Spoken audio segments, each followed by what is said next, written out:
Okay.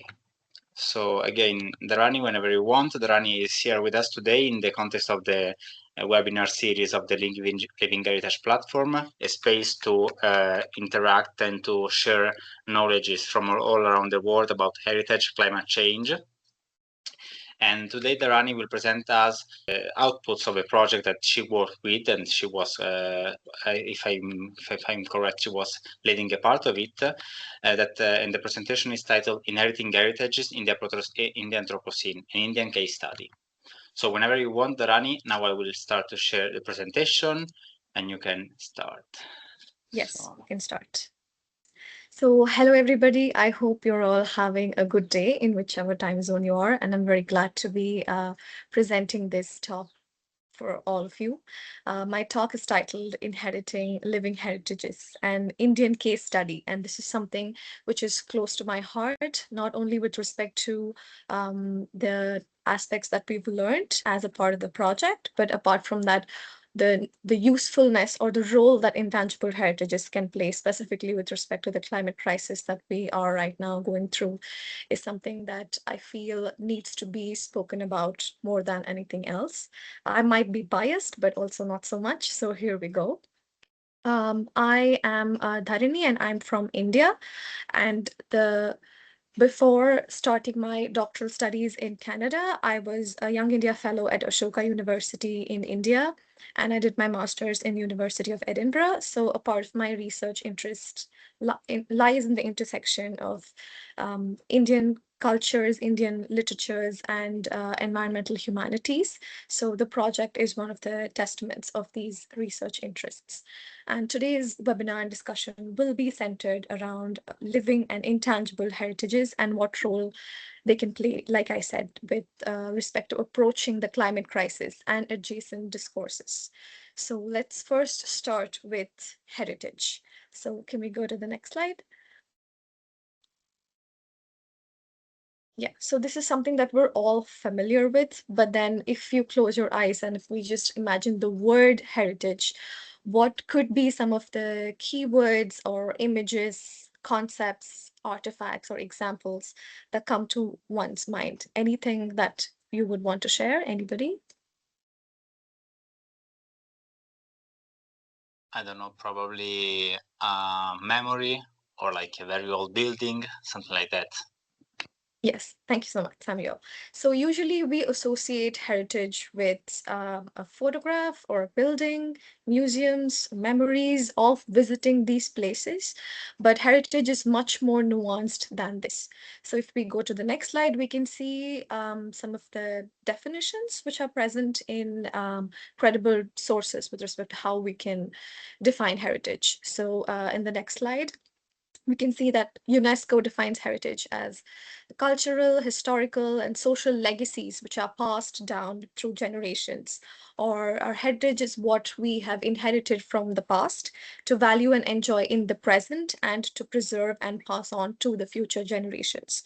So, one of the things refers to the passing down of concepts or ideas or thoughts or traditions, artifacts, etc. But heritage is way more dynamic than that. And this is something that has to be acknowledged by all of us because we are living the present, which will then go on to become the heritage and the tradition of the future. So it transcends materiality and has the capacity to influence philosophies and customs and traditions. And here is where I would also like to introduce living heritages. And I think that's in the next slide. And one of the common sentences that I usually use while introducing this concept whenever I'm speaking about it is talking about how heritage does not only reside in material artifacts. It lives, grows, evolves, and transforms, and is present in the clothes we wear, the food we eat, the songs we sing, and the crafts that we encounter. So the first section of the material elements is what we can classify as tangible heritages, and the latter comprises of intangible heritages. So again, going back to definitions in the next slide, UNESCO again defines intangible heritages as things that include traditions or living expressions inherited from our ancestors and passed on to our descendants, such as oral traditions, performing arts, social practices, rituals, festive events, knowledge and practices concerning nature and the universe, or the knowledge and skills to produce traditional crafts. So, this is something that I would want to highlight as something that needs to go in tandem with other scientific developments so that we can be cohesive in terms of anything that we do while it comes to handling, be it the sociological elements or the political elements or the climatic elements that we are currently encountering. And I would also quickly like to introduce the Indian subcontinent, which is in the next slide. Many of us are familiar with the country and its history, or maybe not. So the next slide gives us a little bit of a geographical context in terms of the presence of the subcontinent in the context of the whole of the globe. And again, the next slide goes on to show us what kind of a geographical distribution the subcontinent has. So the Indian subcontinent comprises of about 7 to 8 countries, but its shared history goes back to millennia. The subcontinent is not only bound by the histories, but by also the landscapes, the cultures, and the traditions. We might have boundaries which are separating the subcontinent into multiple nations, but then you have a lot of synergy which is present there as well. And with respect to the Indian country specifically, it's a peninsula with two long coastlines and a lot of diversity, be it in terms of its geography, linguistic diversity, regional and religious diversity, and so many more things. So, when it comes to a country which is as vast and which is as ancient as India, we have, like for instance, we have languages that belong to three distinct language families and landscapes ranging from very dry deserts to roaring coasts and constantly drenched rainy cities. The heritages are as diverse, if not more, and there's so much to learn from this, and it signifies its importance to humanity, not only just the Indian heritages, but this is a case study or an example which we can then use to emulate in other parts of the entire world, right? So we cannot avoid being impacted by heritage or by the nature around us, and the nature and the heritages as well cannot avoid being affected by the human presence as well. And this coexistence is not fixed, it's not biological, it's not scientific in nature, but it's also traditional and it is ever evolving. And these two terms can seem like an oxymoron. You know, tradition is usually associated with a dogma, but then the evolution or transformation is associated with modernity. But at the same time, these two go hand in hand when it comes to intangible heritages. And this understanding is pretty crucial to us because we have to be aware that the dent we leave on today's intangible heritages inevitably goes on to shape tomorrow's traditions. And it is in this context that the presentation begins and where we'll sort of dip our legs into the ocean of India's intangible heritages. The traditional and cultural history of India is quite layered and complex and ancient and diverse and changing continuously, and its remarkable longevity embodies its significance. The knowledge of Indian heritage is essential to provide Indians and others an understanding of their identity, a sense of themselves, and an awareness of how much India has contributed to the world. And this cross section has been affected by globalization, capitalism, history of colonialism, neo-colonialism, and it has left very little economic incentive for Indian youth to engage with their own heritage. So it is important to bring back or to bridge that gap to show its relevance in the present and to show its importance in the future as well. So traditional systems of cultural and heritage dissemination are becoming increasingly outdated, and it signifies the need to sort of redesign this sort of a system to see what it is that we can do in order to make sure that the heritages of the past are no longer just, sidelined into the margins, but then it's brought to the forefront. And this was the core truth from which our project germinated, which is a grant project which I helped build and was a part of during the pilot phase, post which I went to Canada. The project is called Inherit, which is next slide, please. And the project is funded by the UK-based organization called the Helen Hamlin Trust, and it's executed by India's Ashoka University. And we have like the mission is sort of laid out in like three short points, which is in the following slide. So, what we wanted to do in this project is to disseminate knowledge regarding Indian heritage and culture to young people in order to address the gap of little incentive of its awareness by instilling in them a strong sense of curiosity and appreciation for it through an amalgamation of literature and narratives that strengthen a sense of connection with their past and their future. So this is sort of an overview of the project. And in the pilot phase, we worked specifically on two central themes. And right now we're in the renewed phase or the second cycle of sorts, which is being carried forward by the new team, and they're doing a pretty good job. But then when it comes to the pilot phase, which is what I'll be talking about, we worked on two specific themes, which is the natural heritage and the culinary heritages of India. So in the next slide, again, we have quick definitions again. And before that, these are the social media pages. One is on LinkedIn and the other one is on Instagram. Next slide, please. The other one is Instagram and the other one is YouTube, which is where you can see short form and long form content that is for the consumption of people and platform where they can interact and know and learn more about it. And when it comes to the central themes, the next slide, we have the definitions for natural heritage and culinary heritage. And the reason why we go back to definitions is because till we started talking about this, be it with respect to the stakeholders or the public or even the practitioners and the experts, be it academic or non-academic, these terms of natural heritage were not as well known. But then they existed. These are practices and concepts which are familiar maybe in academic circles, but not in the common parlance. So we wanted to bring attention to that aspect as well. So, natural heritage consists of physical sites, geological features, sacred places, and ritual sites which are endowed with special cultural and economic significance to a people. Whereas culinary heritage traces the origins of dishes and captures these traditions and rituals associated with food for a certain society or a cultural community.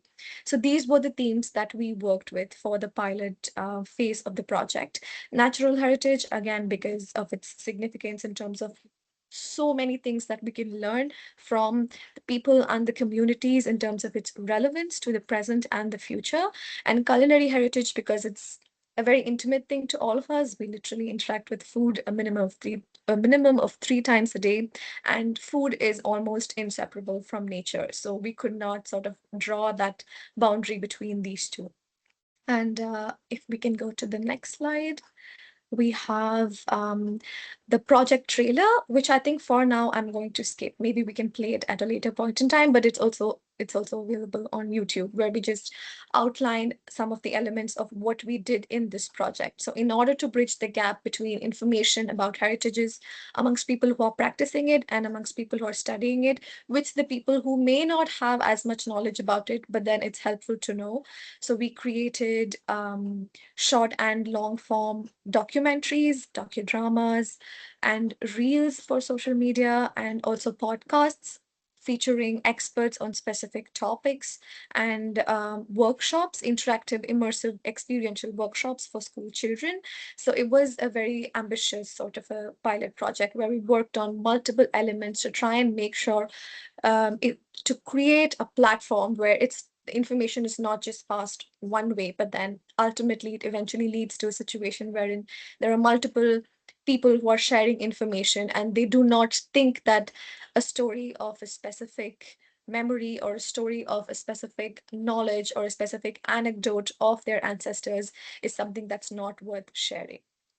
So if we go to the next slide, we have the the element of fieldwork. So this is again the spotlight of today's talk, to try and see how in the several regions wherever we did fieldworks with the topics and the regions, what are some of the things that I've learned that are helpful in order to combat or in order to even view something as the climate or climate discourses or even ecological practices.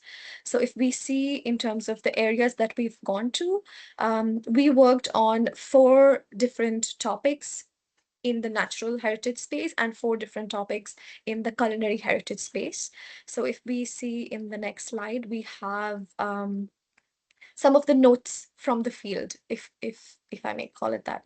So the first thing that we were accustomed to or we were introduced to are the ancient practices and beliefs of the tribes. It can be either a tribe which is present in a remote area, or a tribe which is or a community which is present in the coastal lands, like the fishermen communities, or people who were once nawabs or aristocrats and then now have been integrated into the societies. So it the range is quite diverse in terms of how long they have been embodying this kind of knowledge or belief system and how much they believe in it, and what are the ways in which they are changing and evolving and why that is okay.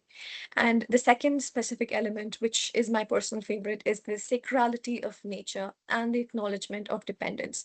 So, be it the sand, or be it species of fish, or be it the wild animals, which are a threat to the people living there, it does not matter. The sacrality is something that people consider as one of the central tenets of their lives and livelihoods. We can see trickles of it not only in terms of their daily habits or the foods that they consume, but also in the gods that they pray, in the flowers that they choose, in their backyard garden practices, or in their kitchen practices, or in terms of some of the songs that they sing. So all of these diverse elements have an embedding of sacrality, which if we unpack, it's something that sort of blows our mind, and it's something that we can also find in our own homes. And with that comes oral histories and inherited knowledges, wherein people who are disseminating these knowledges understand its significance and try to see how to convey that to the younger generations who are living in extremely changing times and trying times and circumstances, but also do not lose that touch with their past. And we also could see how people, young and old, were very eager to share these thoughts and ideas, but then they also had a layer of protection because they knew that these knowledge systems have constantly been under threat. So it's always a balance between what they can share, how they can share, how much they can share, versus also being aware and cautious of the fact that these are systems in danger. These are systems that can be misunderstood or exploited. And when it comes to coexistence between and within the species, a lot of these people live in areas where you have continuous encounters with animals which are dangerous and not dangerous. So they'll have to try and see what are the systems of coexistence that they can establish, which are also changing due to urbanization, and why that is crucial. But at the same time, within the species itself, you'll need to find a way of coexisting, because on one side you have influences of development or urbanization or Western systems of development, which clash with the knowledge systems or the value systems of people who have been following it for, like I said, millennia again. So this clash in value systems is something that we've encountered in almost all of these places, and also in our lives when we come to think of Indian philosophies or Indian ecological practices and the Western ecological practices, and to try and see how we can bridge this gap and try to see if we can build a sort of a synergy when it comes to moving forward. And if we can move to the next slide, we have some of the areas that we've traveled to.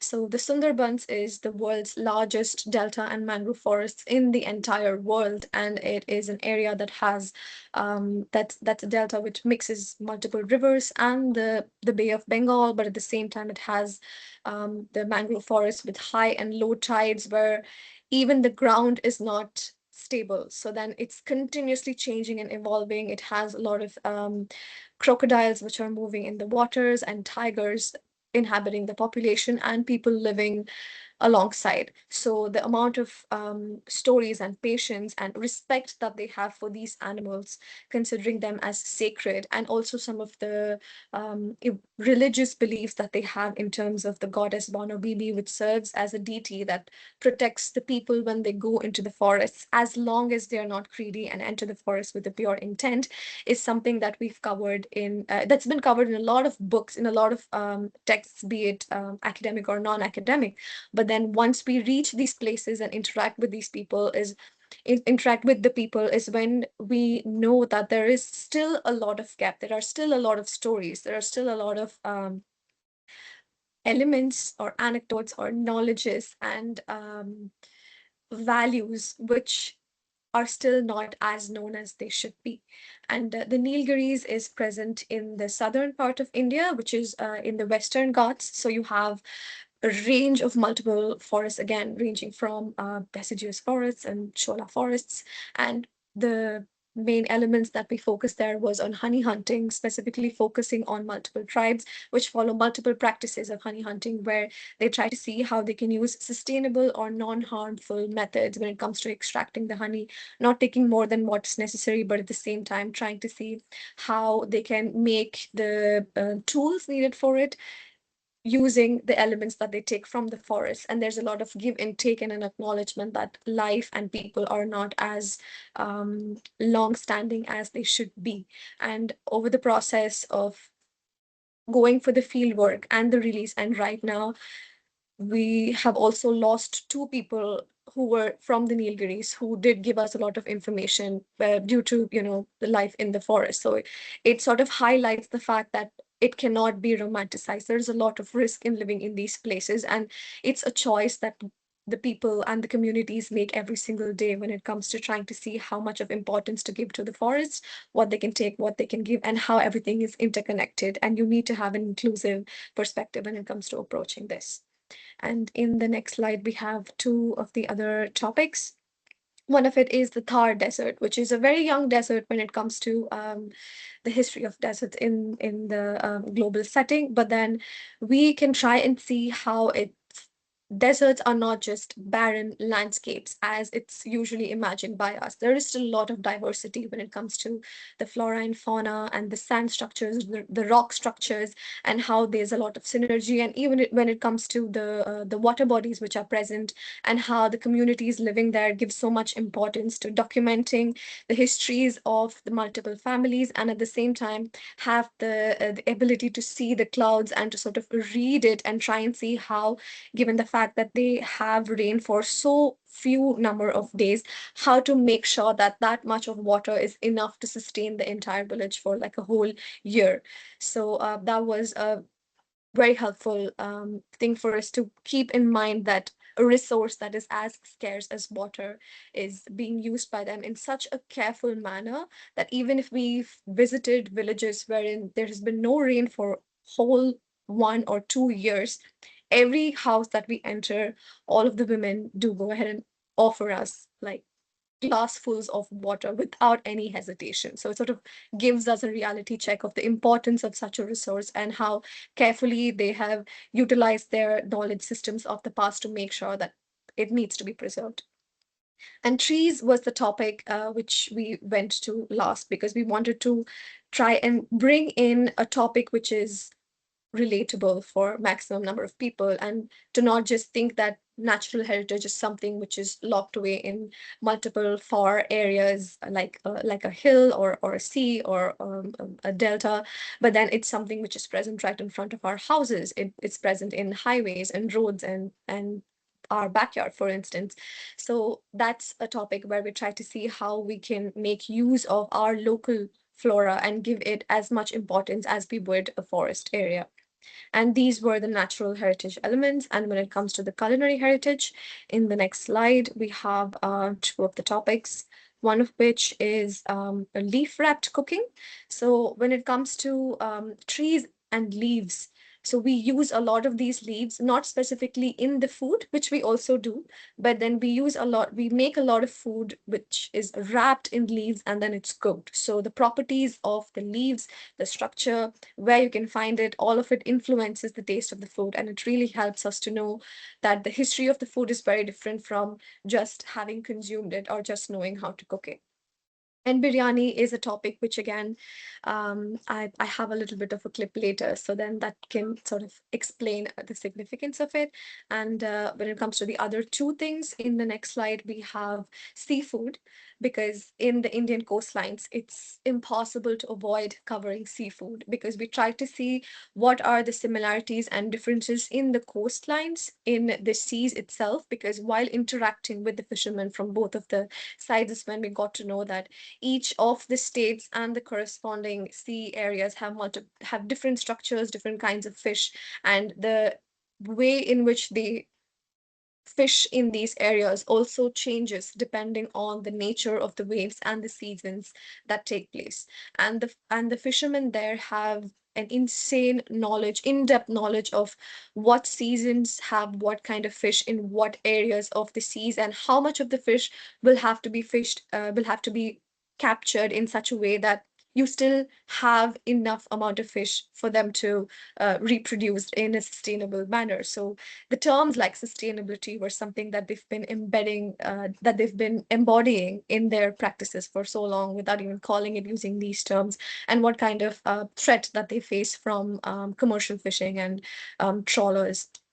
And millets is the topic where we focused on interior parts of the country, where we try to also focus on the fact that 2 years ago, India had like the year of millets, where the focus was on trying to see how we can revive the culture, or the Indian culture, of eating different kinds of millets and how they are helpful and important and are also easy on the soil where it grows.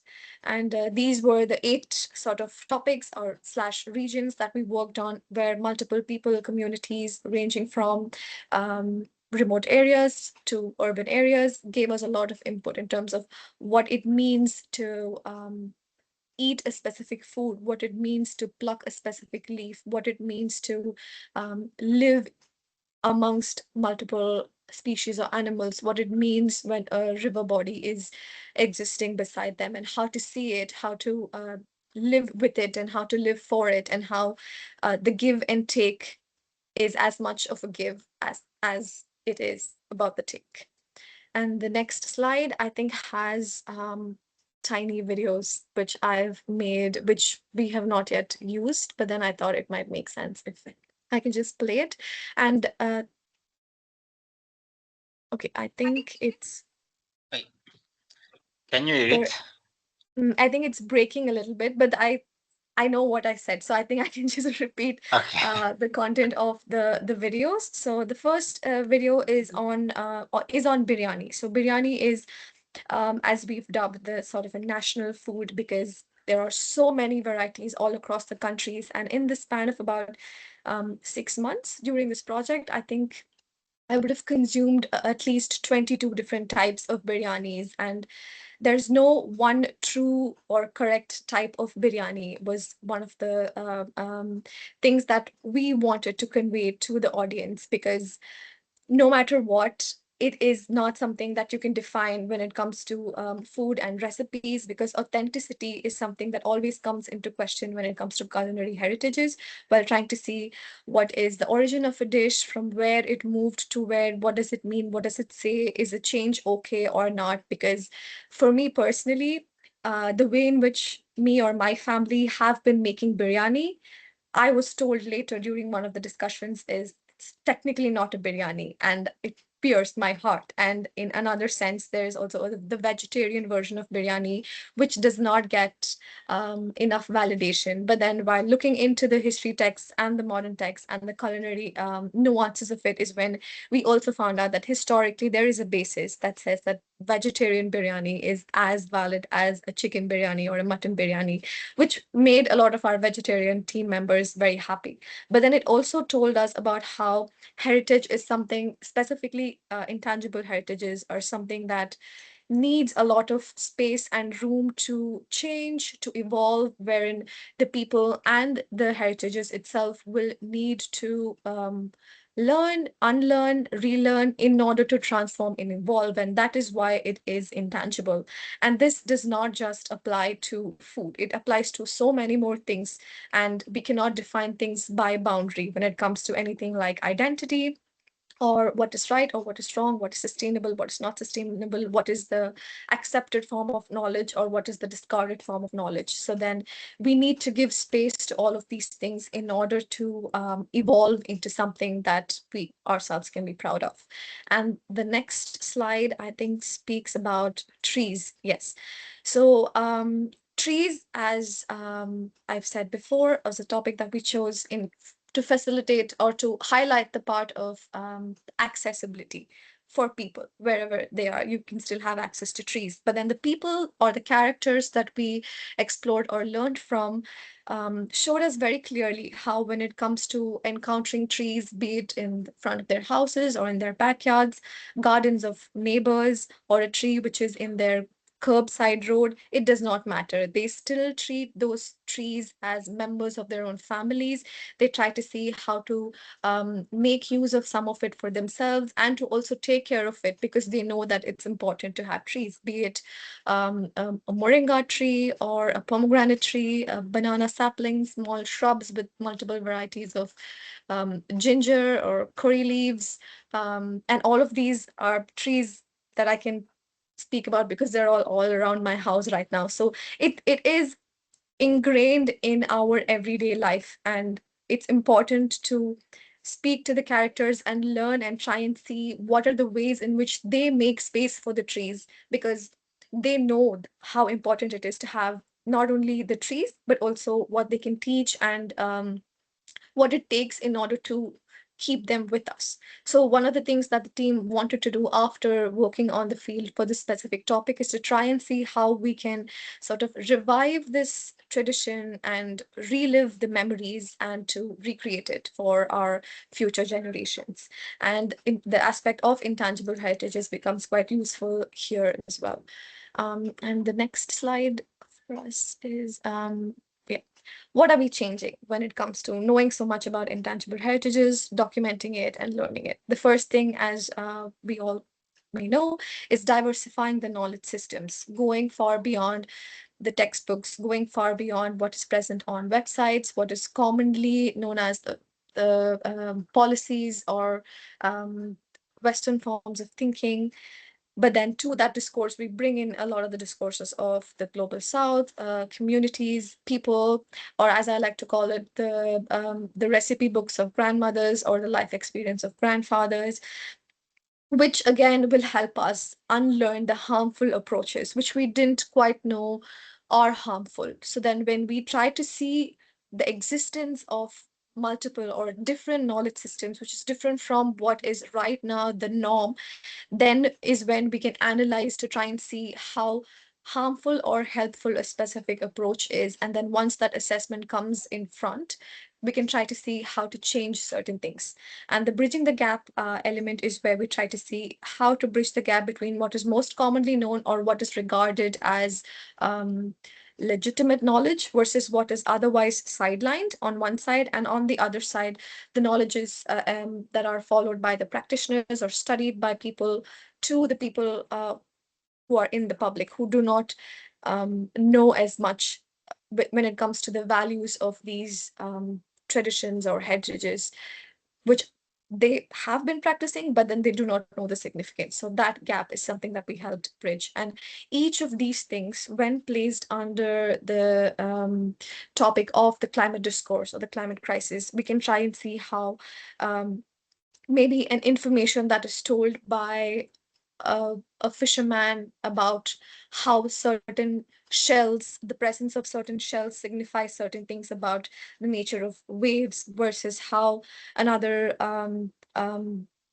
gentleman or another gentleman's mother in our fieldworks case told us about floods in Assam and how their own house is built and structured in such a way that when there are floods, the fish come in their backyard with their houses, which are built over stilt, and they catch the fish and they store it in their houses, enough fish that can sustain them for the rest of the non-raining seasons as well.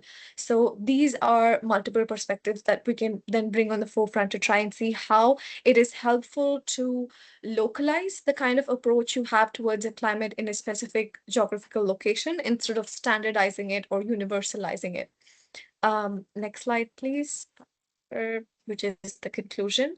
The conclusion, and next slide, is mainly about why it is helpful for us to know about these heritages and traditions in addition to scientific or technological innovations when it comes to combating the climate change, which, if we go to the next slide, focuses primarily on decolonial perspectives.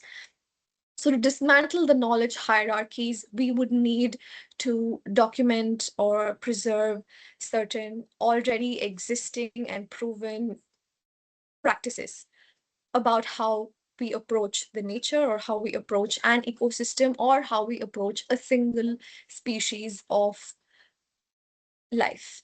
So when it comes to the Eastern philosophies or the Indian philosophies, which is a cleaner, better term for the specific topic today, is to try and see how the hierarchies which are present in knowledge right now in the current context needs to be questioned or dismantled if need be in order to make sure that the respect or the presence is acknowledged when it comes to trying to make sure that the humans and the natures are not as separate as it is conceived. So this is something that is extremely essential when it comes to the current climate discourses, where usually natural elements are seen as a resource to be either extracted or exploited versus a resource which is placed in relation with multiple people, where people are trying to see what kind of a relationship we can build, be with the animal species, the plant species, or even the land. And when it comes to heritages or traditions, the continuous process of transformation and evolution is something that I've spoken in two or three of the previous slides. But then it's also important for us to watch the reasons for the transformation and to see what that can tell us, what we can learn from it, and if it's okay for us to allow the transformation or not. It's a very tricky circumstance to navigate, but it always is helpful for us to watch the reason why things are changing. And I think this is the main outline of the presentation. And I think that's the last slide. Yes. Yeah. So thank you everybody for listening to the presentation and about the project and about the learnings. And if we have anything to discuss.